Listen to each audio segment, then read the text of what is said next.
कहानी है सुंदरवन जंगल में रहने वाले एक गरीब परिवार की, जो शौचालय में रहकर गरीबी की वजह से अपना गुजारा कर रहे थे। काफी देर से तेज बारिश हो रही है, अब मैं किस तरफ जाऊं? हमारा घर टूट गया है।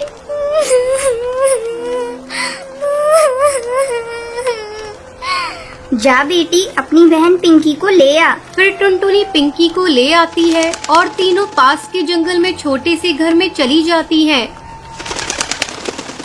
अब काफी तेज बारिश की वजह से और कमरा छोटा होने की वजह से उस कमरे में पानी आने लगता है। तभी उस पानी में सांप आ जाता है और पिंकी डर जाती है। तभी टूनी चिड़िया और टुनटुनी चिड़िया जल्दी से उस सांप को बाहर भगा देते हैं। फिर टुनटुनी रोते हुए कहती है,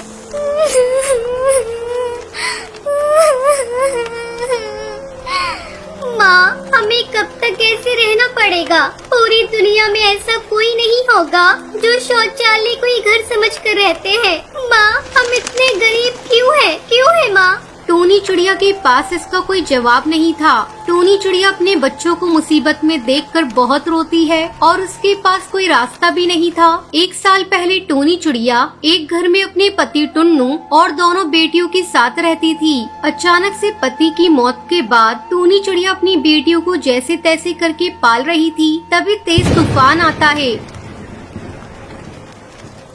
और उसमें उनका घोंसला टूट जाता है। टूनी चिड़िया साहूकार के दफ्तर जाती है।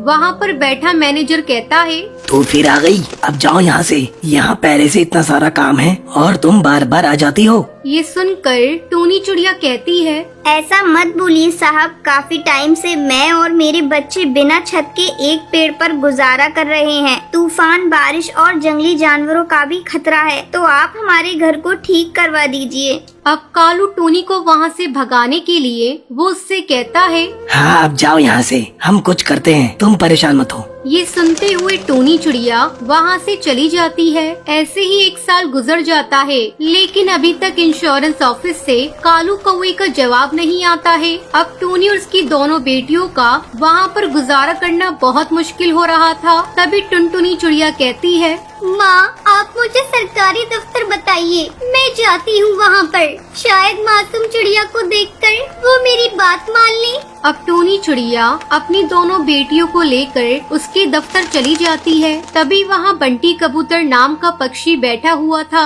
टुनटुनी चिड़िया उससे कहती है, भाई साहब, हमारा घर पिछले साल तेज बारिश में टूट गया था और अब हम एक छोटे से शौचालय को घर बनाकर रह रहे हैं, तो आप कुछ करिए, हम गरीब की कोई नहीं सुन रहा है।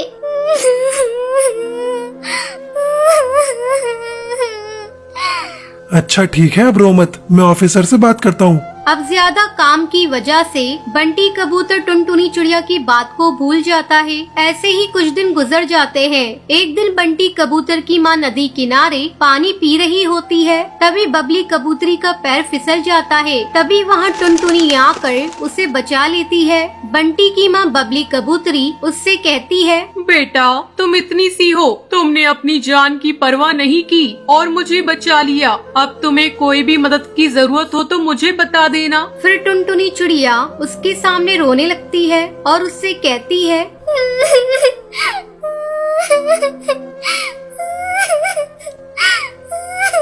आंटी जी, हमारा घर नहीं है, वो टूट गया है। सरकारी दफ्तर वाले सुनते नहीं है। हम छोटे से शौचालय में रहकर अपना गुजारा कर रहे हैं और उसे ही अपना घर बना लिया है।